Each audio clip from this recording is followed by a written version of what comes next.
अब देश चुनावों में जा रहा है। हमने देखा एमपी में चुनाव हैं, राजस्थान में चुनाव हैं।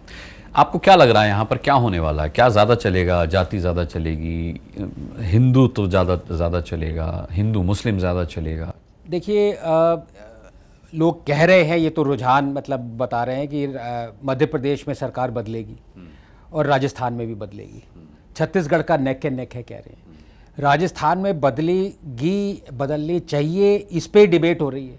अगर आप देखिए क्राइम अगेंस्ट विमेन, वो जो जैसे बदली थी वही गलत तरीके से बदली थी।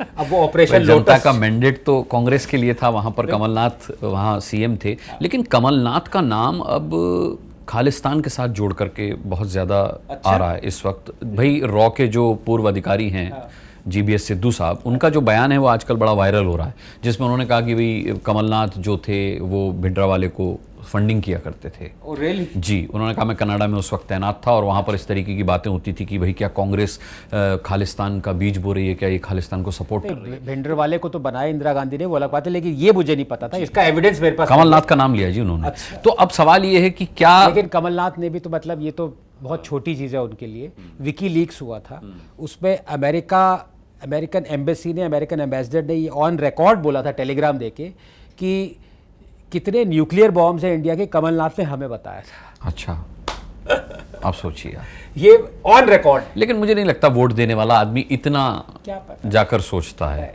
तो आपको लगता है कि इस बार मध्य प्रदेश में सत्ता बदलेगी, मामा जी जाएंगे? मतलब कमल नहीं, कमलनाथ हैं इस बार। हाँ, इस बार कमल। और राजस्थान में आपका आकलन क्या कहता है? आप एक बड़े अच्छे राजनीतिक विश्लेषक भी हैं। नहीं, ऐसे इंसल्ट करना। अरे नहीं, बिल्कुल नहीं सर, मैं मतलब रिसर्च के आधार पर कह रहा हूँ। गाली दे रहे हैं? अरे अपनी रिसर्च के आधार पर कह रहा हूँ।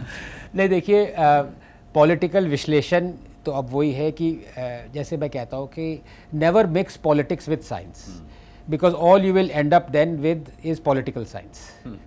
तो साइंस और डेटा जो कहता है वो अपनी बात है, जो लोगों का रुझान और वेव वो कहती है वो अपनी जगह है। मैं सिर्फ डेटा पे जाता हूँ। अब आप वोट किस बेसिस पे देते हैं, आप मुझे ये बता दीजिए। आप योगी को देख लीजिए, 35 साल में पहली बार ऐसा हुआ है कि कोई चीफ मिनिस्टर दोबारा आया। It's an amazing record. 225 million population, more than the population of Brazil, दोबारा एंटी इनकम्बेंसी को बीट करना in one of the purest states. ये क्यों हुआ?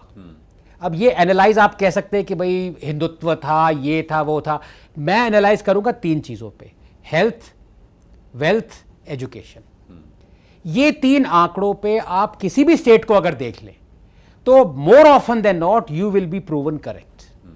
विमेन सिक्योरिटी ले आइए, बहुत सारी और चीजें ले आइए, लेकिन अगर आप वेल्थ पे देखें तो 45,000 रुपीज था जीडीपी पर कैपिटा यूपी का जब योगी आए 5 साल पहले, अब है 60,000। अगर आप हेल्थ पे देखें, इन्फेंट मोर्टेलिटी में 10 पॉइंट रिडक्शन आया है। अगर आप एजुकेशन में देखें, women school girls going to school में 10% ड्रॉप आउट रेट कम हुआ है। तो ये सब चीजें आपको क्या बता रहे हैं कि काम हुआ है। मतलब बिना काम हुए कोई आदमी नहीं आता, बहुत मुश्किल से आता है। अगर आपने देश को एकदम मार काट के डिवाइड कर दिया फिर भी लोग नहीं आते, तो वही सामने है। तो राजस्थान में क्या है? राजस्थान में काम नहीं हुआ है, सीधी सी बात है। छत्तीसगढ़ में देखिए काम हुआ है, कांग्रेस ने छत्तीसगढ़ में काम किया है। जो न्याय योजना वगैरह जो राहुल गांधी कह रहे थे, उनका थोड़ा वेरिएशन ला के, छोटा स्टेट है वो अलग बात है, लेकिन they have worked. So it is neck and neck. Baghel का भी मतलब आ सकते हैं वापस।